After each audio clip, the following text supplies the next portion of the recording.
Le 10 septembre 1944. Une tente à l'extérieur de Bruxelles. Deux hommes se font face de part et d'autre d'une table couverte de cartes.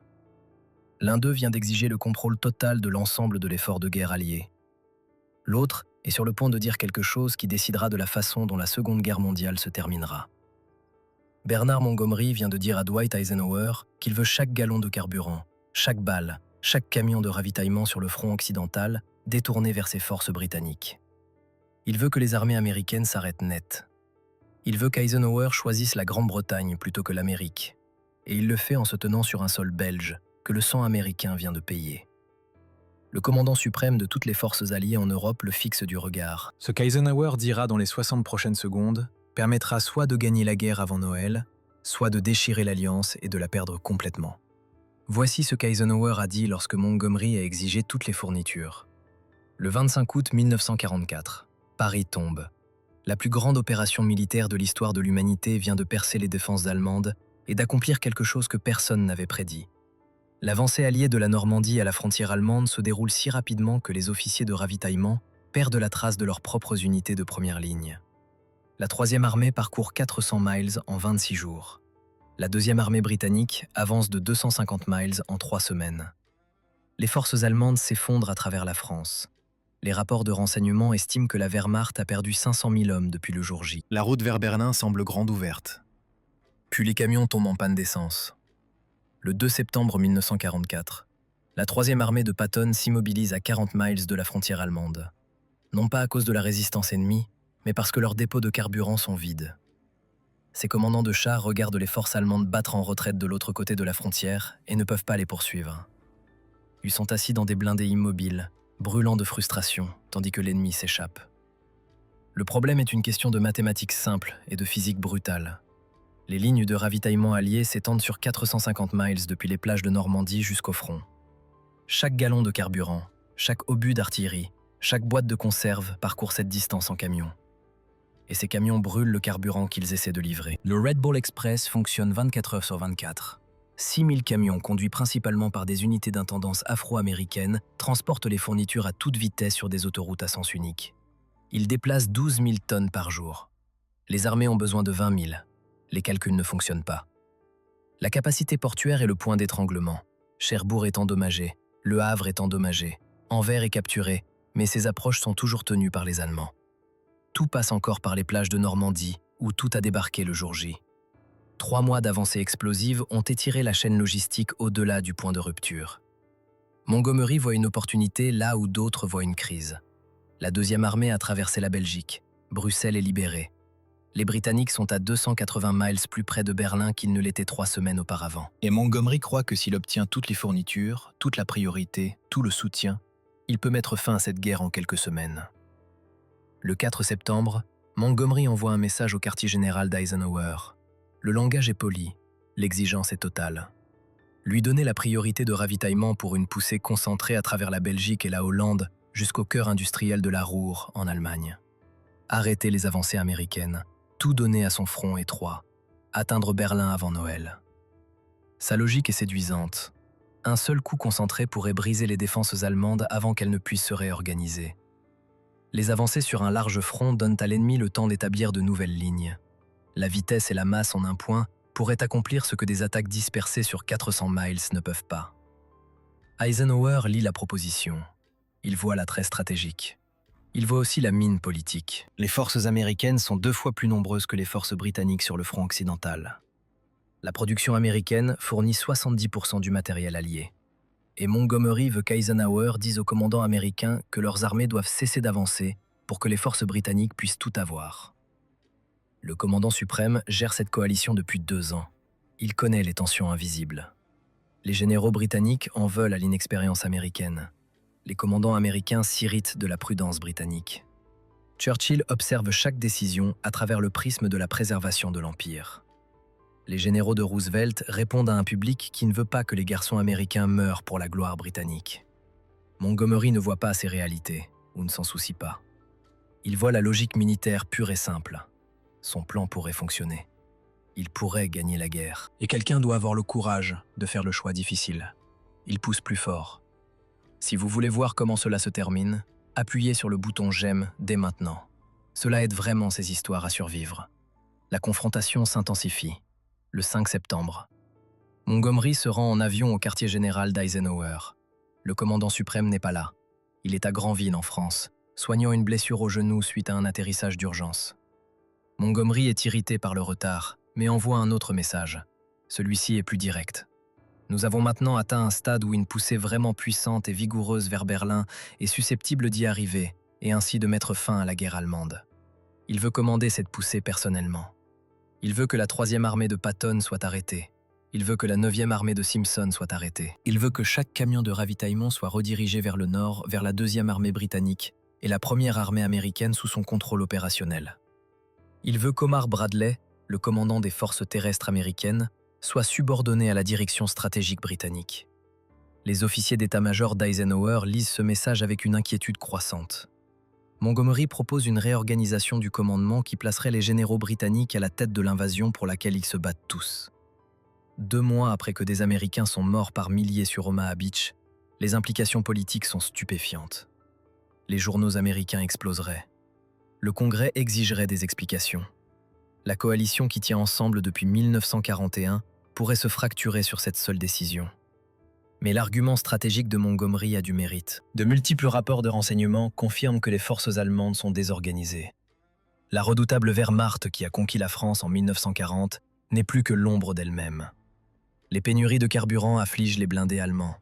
Des divisions entières sont des forces squelettiques sans équipement. Les fortifications de la ligne Siegfried le long de la frontière sont faiblement défendues. Un coup concentré pourrait percer avant l'hiver. Une fois de l'autre côté du Rhin, les armées alliées seraient dans la roue industrielle. La production de guerre allemande s'effondrerait. L'avancée soviétique depuis l'Est est encore à 400 miles de Berlin. Une poussée occidentale pourrait atteindre la capitale en premier, mettre fin à la guerre, sauver des millions de vies. Eisenhower pèse ses calculs chaque jour. Il pèse aussi quelque chose que Montgomery ne considère pas. Que se passe-t-il si la poussée concentrée échoue? Si 30 divisions poussent vers le nord et sont arrêtées, tout le front occidental est engagé sur un seul axe. Les réserves allemandes peuvent se concentrer contre une seule menace, au lieu de se défendre partout. Et les Américains dispersés à travers la France restent immobiles, pendant que les forces britanniques se battent seules. Le 10 septembre, Montgomery exige une réunion en face à face. Eisenhower accepte. Ils se rencontrent à l'aéroport de Bruxelles. Le genou d'Eisenhower le gêne encore. Il reste dans son avion. Montgomery monte à bord. La conversation commence de manière professionnelle. Des cartes sont étalées sur la petite table. Montgomery expose son plan avec précision. Il a besoin d'une priorité absolue, pas d'une priorité partagée, pas de quelques fournitures, tout. Son ton porte l'hypothèse qu'Eisenhower verra raison. Le commandant suprême écoute. Son visage ne révèle rien. Montgomery est l'un des commandants britanniques les plus réussis. Il a vaincu Rommel à El Alamein, lorsque la Grande-Bretagne avait désespérément besoin d'une victoire. Il a planifié la campagne terrestre du jour J. Ses forces se sont battues durement à travers la Normandie. Eisenhower respecte son bilan, mais le respect ne signifie pas l'accord. Montgomery termine sa présentation. Il attend l'approbation. Au lieu de cela, Eisenhower commence à parler de la stratégie du large front. Le commandant suprême croit qu'attaquer sur plusieurs axes empêche la concentration allemande, force l'ennemi à se défendre partout, protège l'Alliance en garantissant que tous les contingents nationaux avancent ensemble. Montgomery l'interrompt. Il en a fini avec la patience. Il dit à Eisenhower que le large front est militairement insensé, qu'il gaspille l'élan gagné à un coup si terrible en Normandie, que les considérations politiques ne devraient pas l'emporter sur la nécessité militaire, que quelqu'un doit faire le choix difficile. Les mots restent suspendus dans la petite cabine de l'avion.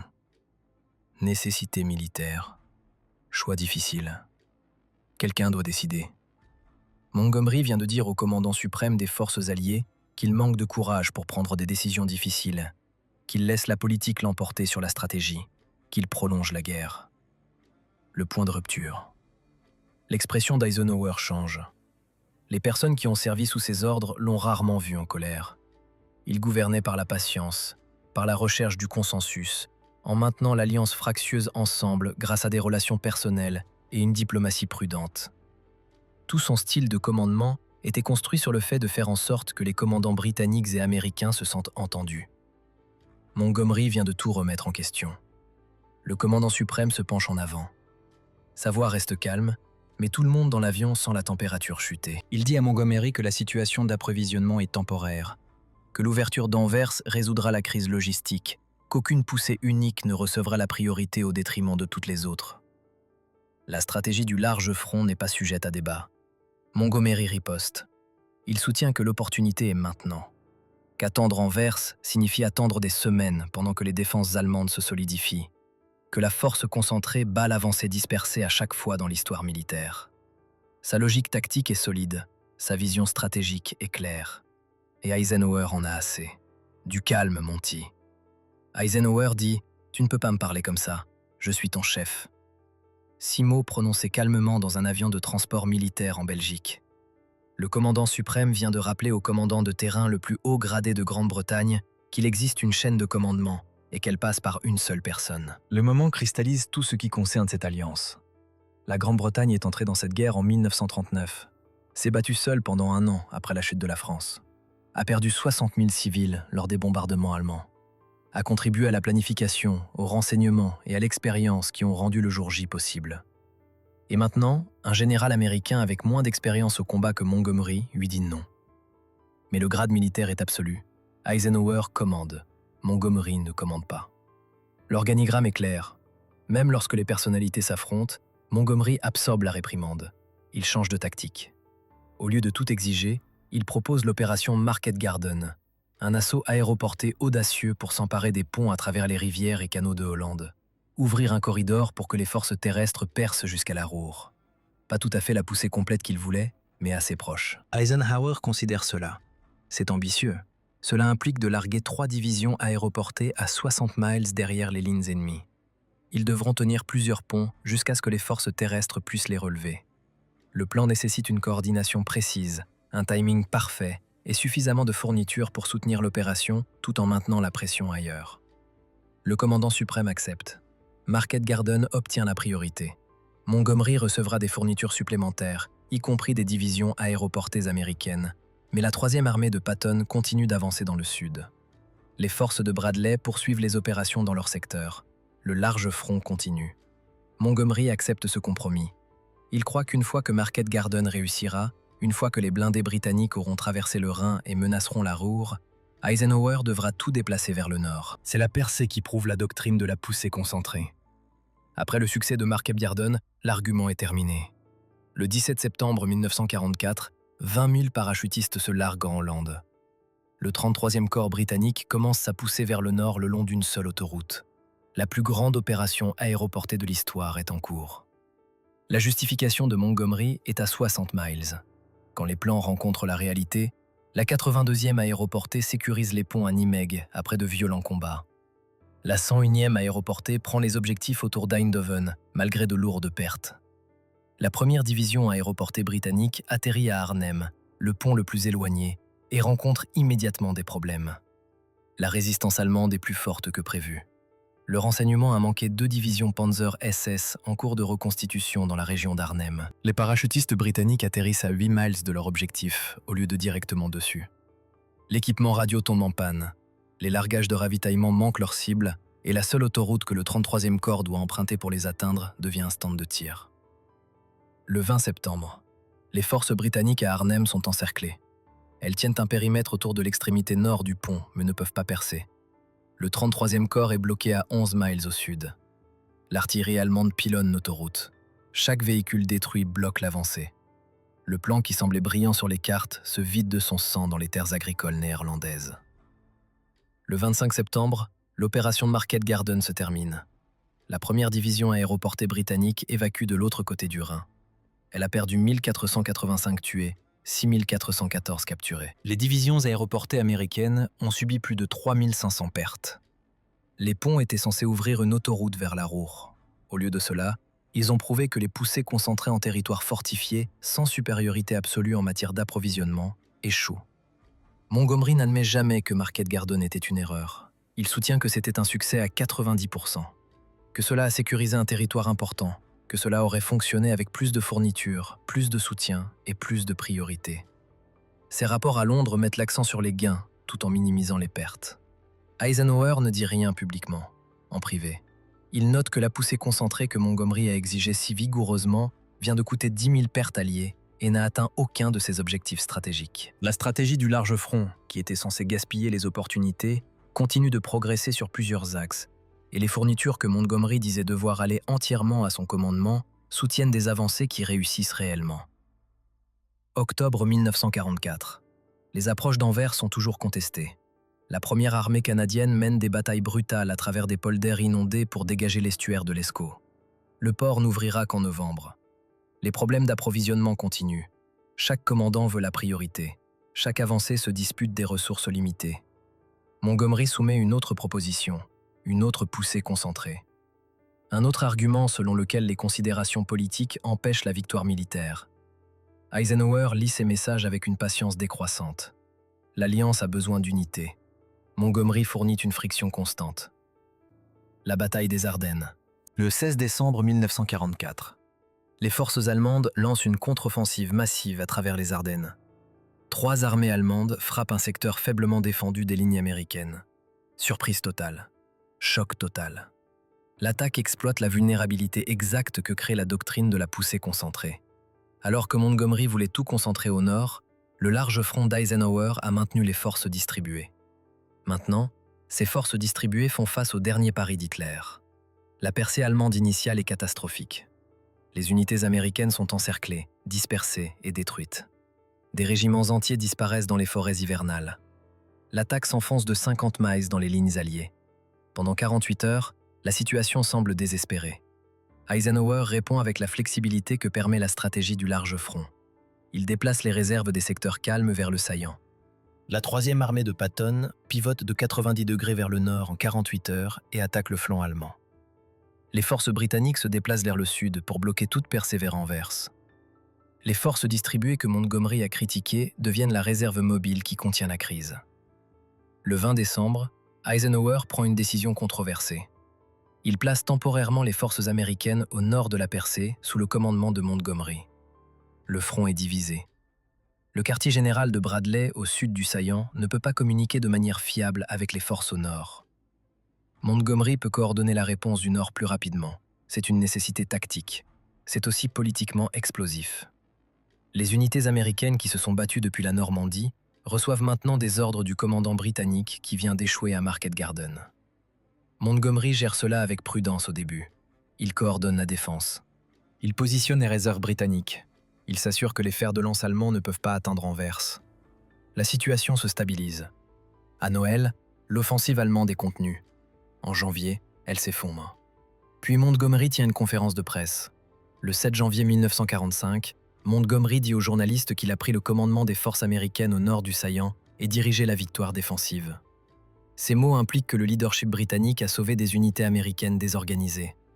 Les journaux britanniques publient des titres sur la brillance de Montgomery. Les journaux américains explosent de fureur. Eisenhower lit ces rapports avec une colère froide. Montgomery vient de violer la règle fondamentale de la guerre de coalition. Ne jamais revendiquer le mérite d'une manière qui humilie vos alliés. Ne jamais transformer les opérations militaires en compétition nationale. Ne jamais faire de déclarations publiques qui nuisent à la confiance. Bradley est furieux. Patton est furieux.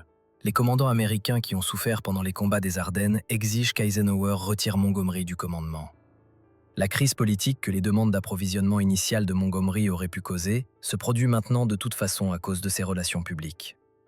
Eisenhower rédige un message au chef d'état-major combiné. Il est diplomatique dans le langage, mais clair dans le sens. Soit Montgomery rétracte ses implications sur l'incompétence américaine, soit Eisenhower demandera son limogeage.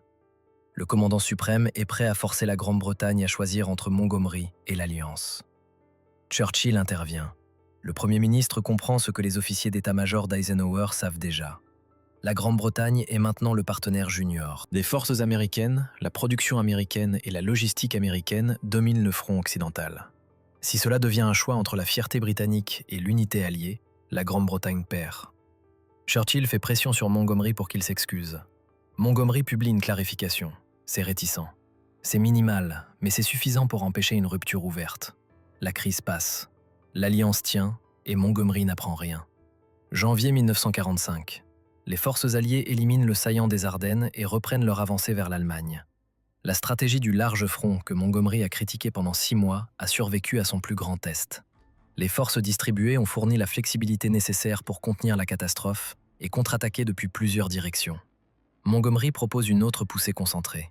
Cette fois, il veut traverser le Rhin au nord et foncer sur Berlin. Il soutient que la guerre peut encore être gagnée rapidement avec une concentration appropriée. Eisenhower lit ses propositions avec une patience épuisée. Le commandant suprême refuse la priorité. Plusieurs armées traverseront le Rhin en plusieurs points. Lorsque les têtes de pont seront sécurisées, l'exploitation se poursuivra en fonction des opportunités et de la résistance ennemie. Aucun commandant unique n'obtient tout. Aucune poussée unique ne reçoit la priorité absolue. Le 7 mars 1945, la 9e division blindée américaine capture intacte le pont de Ludendorff à Remagen, première traversée du Rhin. C'est un accident de guerre, un moment d'opportunité saisi par des officiers subalternes qui ont trouvé un pont que les Allemands ont oublié de détruire. La stratégie du large front d'Eisenhower, exploitant plusieurs axes, livre ce que la poussée concentrée de Montgomery à Arnhem n'a pas pu. Le 22 mars, la 3e armée de Patton traverse le Rhin, à Oppenheim. Le 23 mars, les forces de Montgomery traversent à Wesel, après une préparation massive, y compris la plus grande opération aéroportée depuis Market Garden. En avril, tout le front occidental a traversé le Rhin et fonce en Allemagne. Les forces de Montgomery avancent vers le nord en direction de Hambourg. Les armées de Bradley foncent à travers l'Allemagne centrale. Les forces de Patton se précipitent à travers la Bavière. Le large front qui était censé gaspiller les opportunités fait maintenant s'effondrer la résistance allemande sur 400 miles. Plusieurs poussées empêchent la concentration allemande. Chaque secteur fait face à la pression. La Wehrmacht n'a pas de réserve, pas de mobilité, pas d'option. Le 30 avril, Hitler se suicide à Berlin. Le 7 mai, l'Allemagne capitule. La guerre en Europe est terminée. La stratégie qu'Eisenhower a défendue contre les exigences de Montgomery pendant 6 mois consécutifs a livré une victoire totale. Le débat historique commence immédiatement. Les défenseurs de Montgomery soutiennent qu'il avait raison au sujet des poussées concentrées, que Market Garden aurait pu fonctionner avec plus de ravitaillement. Les considérations politiques ont empêché une victoire plus rapide. Ils désignent septembre 1944 comme une occasion manquée où l'élan aurait pu se poursuivre jusqu'à Berlin. Les partisans d'Eisenhower notent que chaque opération concentrée menée s'est terminée par des revers ou un échec. Que la stratégie du front large a maintenu la cohésion de l'Alliance tout en épuisant les forces allemandes. La flexibilité pour répondre à l'offensive des Ardennes a prouvé la valeur des forces distribuées. Que se disputer pendant des mois au sujet de ravitaillements dont Montgomery n'avait pas réellement besoin a fait perdre plus de temps que les pénuries logistiques. Les sources primaires racontent une histoire plus claire. Les interceptions ultra des communications allemandes montrent que la Wehrmacht était plus résiliente que ce que les renseignements alliés estimaient en septembre 1944. Les commandants allemands s'attendaient à des poussées concentrées et préparaient des réserves pour les contrer. Le front large a forcé une retraite constante parce que défendre partout signifiait ne défendre nulle part efficacement. Les registres de ravitaillement montrent que les forces de Montgomery ont reçu une priorité substantielle pour Market Garden, et cela a échoué quand même. Non pas à cause des ravitaillements, mais parce que 3 divisions aéroportées ne peuvent pas tenir un corridor de 60 miles contre des contre-attaques blindées déterminées. Le concept opérationnel était défectueux. Les relevés météorologiques montrent que l'automne et l'hiver de 1944 ont apporté de fortes pluies qui auraient arrêté les avancées blindées concentrées indépendamment de la priorité de ravitaillement. Le même temps qui a enlisé Market Garden aurait arrêté toute stratégie de poussée unique. Les opérations du front large pouvaient continuer parce qu'elles ne dépendaient pas d'un seul axe d'avance. La guerre froide a commencé avant la victoire finale. Les forces soviétiques occupent l'Europe de l'Est. Churchill pousse Eisenhower à faire la course vers Berlin devant les soviétiques. Eisenhower refuse. Berlin se trouve dans la zone d'occupation soviétique convenue. Faire la course pour des objectifs politiques signifie plus de pertes pour des gains symboliques. La stratégie du front large se poursuit jusqu'à la fin, basée sur la logique militaire et non sur le théâtre politique. Montgomery ne concède jamais que sa doctrine de poussée concentrée était erronée. Ses mémoires critiquent la prudence d'Eisenhower. Ses conférences après la guerre promeuvent la stratégie d'axe unique. Il reste convaincu que septembre 1944 était la grande occasion manquée. Eisenhower n'a jamais critiqué publiquement les demandes répétées de Montgomery. Ses mémoires sont diplomatiques. Ses lettres privées à Marshall révèlent de la frustration, mais aussi de la compréhension. Gérer l'alliance nécessitait d'accepter les frictions. L'habileté tactique de Montgomery l'emportait sur son inflexibilité stratégique et sa surdité politique. Les chiffres plaident la cause. Les pertes alliées pour la campagne d'Europe du Nord-Ouest du jour J à la capitulation allemande totalisent environ 766 000. Les pertes allemandes dépassent 2 millions. La stratégie du front large, que Montgomery a combattue pendant 6 mois, a épuisé les forces allemandes dans tous les secteurs, tout en maintenant l'unité de la coalition et la flexibilité opérationnelle. La doctrine de poussée concentrée semble élégante sur les cartes. Elle promet une victoire décisive par une force écrasante en un seul point. Elle séduit les commandants qui veulent être mémorisés pour des manœuvres brillantes. Et elle échoue lorsque la résistance ennemie est plus forte que prévu. Lorsque les ravitaillements ne peuvent pas suivre l'exploitation, lorsque le temps ou le terrain perturbe le calendrier. La stratégie du front large est désordonnée. Elle manque de l'attrait narratif de la percée et de l'exploitation. Elle ne produit pas de héros qui gagnent des guerres avec un seul coup audacieux, mais elle gagne en obligeant l'ennemi à défendre partout, en exploitant les opportunités au fur et à mesure qu'elles apparaissent, et en maintenant la flexibilité pour répondre aux surprises. Le 10 septembre 1944, cette réunion à Bruxelles. Montgomery a exigé tous les ravitaillements pour sa poussée concentrée. Eisenhower a dit non. Cette décision a empêché une crise politique qui aurait pu fracturer l'Alliance. Elle a maintenu le front large qui a survécu aux Ardennes et a traversé le Rhin en plusieurs points. Elle a permis à Patton et Bradley de continuer à avancer pendant que Montgomery obtenait suffisamment de soutien pour Market Garden. Montgomery était un grand commandant tactique. El Alamein l'a prouvé. La planification du jour J l'a prouvé.